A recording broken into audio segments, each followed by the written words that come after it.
Chapter 3 Road Trip. Dear Dad, I'm writing from the road.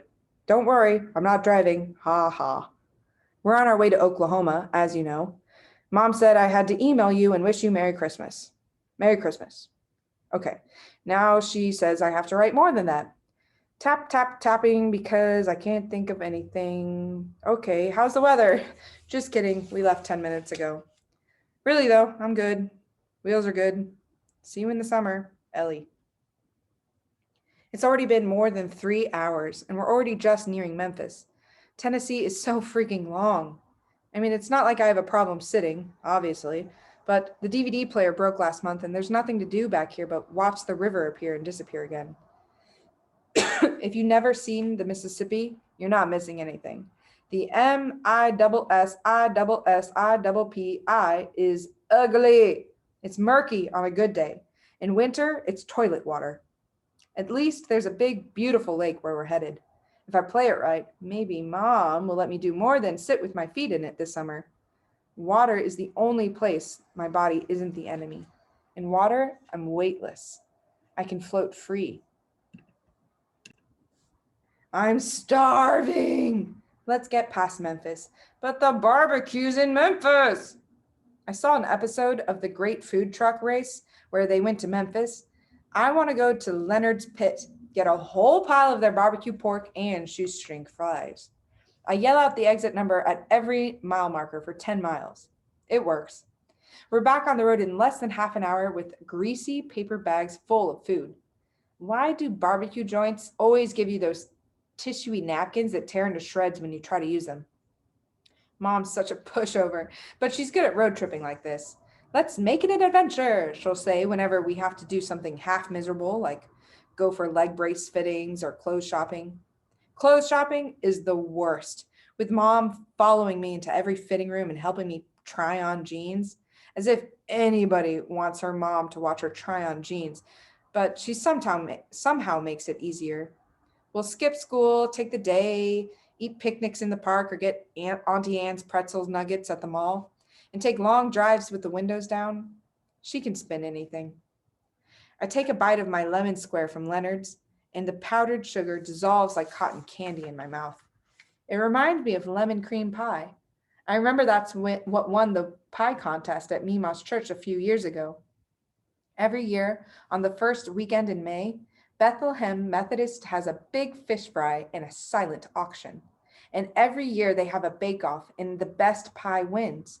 It's kind of a big deal. There's a $100 prize and an award ceremony, and everyone remembers who won last year and the year before, going all the way back to when the contest first started. I've always been stuck at home, still in school and wishing I could be there. I do some basic math. The bake-off is a little more than 4 months from now. I'll be there and I can finally enter and I can win. I know I can. Every famous chef has to start somewhere. Shoot, Mom says when a blob of red sauce falls on her pants. I look down at my wheelchair tray. Sometimes I forget that other humans don't come as well equipped. I've got 100 bottles of Coke on the wall. Ellie, no. I sing louder.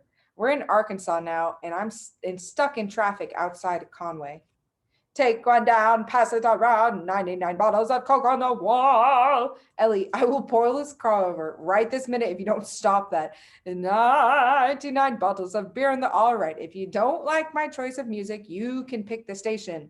Anything but country. We live in the country music capital of the world. Not anymore, I say, and catch her eye in the mirror. I shoot her a thumbs up. Not anymore, she says, and smiles as spins the dial. 2 years ago, when we were driving to Eufaula for Christmas, the van broke down in the middle of nowhere. It was snowing. Mom's cell phone died. It's the one and only time I've ever heard her curse. She made up for it that day, though. All the four-letter words. I don't think she knew I could hear, but she was standing in the gravel, kicking at the tire and yelling expletives for all she was worth. After she calmed down, or maybe just ran out of steam, she put her hazards on and set out in the little orange triangle she kept in the back.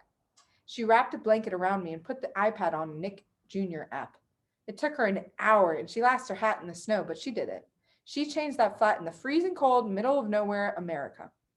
When she climbed back in, we sat for a minute and listened to Christmas music while the van warmed up, and she wiped the black off our hands with wet wipes. It was nice after it wasn't scary anymore. And then we drove on. If there's one thing I know about Mom, it's that she can do just about anything. I'm hoping that's still true. I'm hoping she can help Grandpa. Help him in the way he needs. I mean, fixing a tire is not quite the same as fixing a person. We hit Oklahoma just as the sun goes down, and it's everything I remember. Flat as a pancake for miles and miles. The roads are bumpy with tar crisscrossing over the cracks like zebra stripes. My chair rattles in its harness, and I have to put away the book I'm reading so I don't puke. There's no snow here, and I can see the red dirt edging up against the trees when we turn off the highway. It's big pines and oaks, taller than anything we have back home. Kind of like driving into Pooh's 100-acre wood.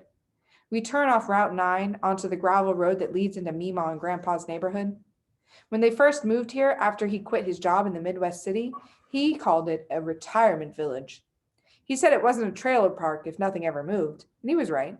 People here truck their trailers up under the trees and lock them down with cement foundations and wood porches, so you can hardly tell where the wheels used to go. They built sheds and filled them with tools for their gardens, and then the fence it all in.